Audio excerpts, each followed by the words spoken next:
Good morning. My name is Lakeisha Sequoia of Mammoth, and today we will be presenting Mr. Shaheed of You Gonna Learn Today. Yes. Good morning, people. How y'all doing today? Mr. Shaheed has 41,000 followers on Facebook, and today we are gonna learn what we're gonna learn today. Yes, I'm gonna try to help y'all learn a little bit. Just a little bit. And if you follow me on my page, you'll actually learn a little bit more.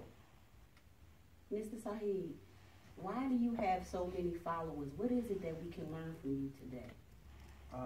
Well, I just like to educate people on history. A lot of people argue with me about going back in time. We don't need to worry about history, but I believe if we do not know our history, we will repeat our history. So my thing is to get everything that our people did for us, even people that wasn't our people, white people, black people, anybody that did for the African struggle. That's what I'm about putting out there into the world. Okay, not bad. So as far as your website, do you get into race issues? Are you called a racist? I'm called a racist, a pro-black militant.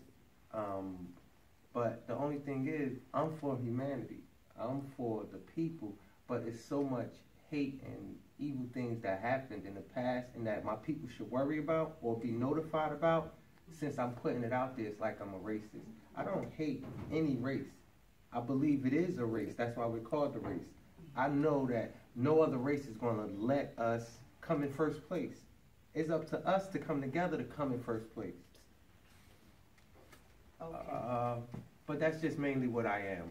I'm about bringing my people together with my organizational skills and the little bit of knowledge that I do have to educate them on how to be better in this society we live in. Because this society we live in is not for people to actually move up. They say the poor can become rich, but only in America, it's only 26% of the people in the world that comes rich. Like, it's not a lot of people that can move up in this society. It's really hard for people to move up. It's hard for me. I done started my transportation company about going on 9 years ago. I actually tried to get into another field as far as food. I was told, oh, black people bring too many people into the store. I don't want to rent to you. Yeah, that's what I was told. It wasn't told to me directly. I had to send a Spanish guy into the Spanish store or the building so they could try to rent to him because they wasn't giving me the store. So when he asked them, that's what they said to him. So he came back to me and told me, I'm like, word. Do you feel that the struggle still continue? Yeah, the struggle continues. For our people. The struggle because of who you are. Yeah, the struggle will continue until we as people decide to come together and not support anything that's not us or not for us. Like, I'm all about buy black, support black. I support every other race. Why shouldn't I support my own? Exactly. Well, you know, I do support my people as well, our people. But I believe that our prices are a little bit higher than others. And I understand that, but you got to understand why our prices are not reasonable. Because if I only have one store, now my competition, all of the people, they got 10 stores. So when they go to the distributor, they are able to buy in bulk. So when I come, my Pepsi might be $1.50, but that's only because I'm buying for one store. But that's because my people don't support me, where though I can't have 5 stores, and then I could go to the distributor and say, well, look, I'm supporting 5 stores. What's the deal? And they will give me a better deal. But since we don't support each other, we will not be able to have a black store that actually support the hood, because the hood don't support the black store. Like on my block, I was just talking to the lady, and I'm gonna post her video on my page. She wanna leave because nobody supports. She got a Puerto Rican store on this side, a Puerto Rican store on this side. She's in the middle. She don't get no traffic. They say, well, she don't have sandwiches. She got everything else but sandwiches and pickets. Everything else she has but sandwiches and pickets. Why don't we support her? It's just because it's not enough unity in our community. Yeah, it's not. It's not at all. And what do you think we can do to change it, to get more people to support us, though? Like, what can be changed? Well, we got to start providing opportunity for people to start supporting, because a lot of people don't have the opportunity or the money, the funds to support. They want to support, like you said, the prices are too high. All right, well, let's get them opportunity where that price is reasonable for them. Like the kids on the street. Everybody always tell them, yo, y'all need to stop selling drugs. All right, what you want me to do? Give me an opportunity to create some income for myself. Some more resources need to whereas though I don't have to sell drugs. I'm not going to tell a drug dealer, yo, stop selling drugs, just go get a job. No, I'm going to, if I tell them to stop selling drugs, I'm going to hit them with an opportunity to make some cash so they don't have to sell drugs.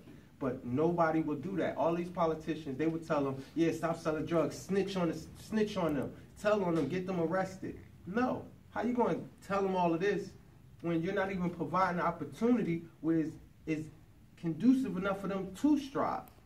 If you're not making it easy enough for them to strive, they're going to strive where they the boss, where they on the street and they calling their own shots, even though they running from the cops. But it's a way to do things. And if you the boss on your block, you'd rather be the boss on your block than be an employee in a corporation. Okay. So if we could actually legalize selling drugs, do you think that could change the society without all of the murdering and the violence that's going on today? Well, you got to look back on how they legalized liquor and how much crime dropped. When they legalized liquor and tobacco, crime dropped tremendously. Crime dropped so much that it wasn't no more murders like daily. People was probably dying daily, but it wasn't that much crime. I don't know the statistics on it, but it wasn't that much crime, whereas though it wasn't no reason for them to stop it. It's a reason to stop drug crimes because it affects them after they leave the prison. That mark is on them. That mark is going to be on them forever. They say after 5 years you could get it expunged, but that mark is going to be on them. A felon can't become an FBI agent after 5 years, after 10 years. They can't.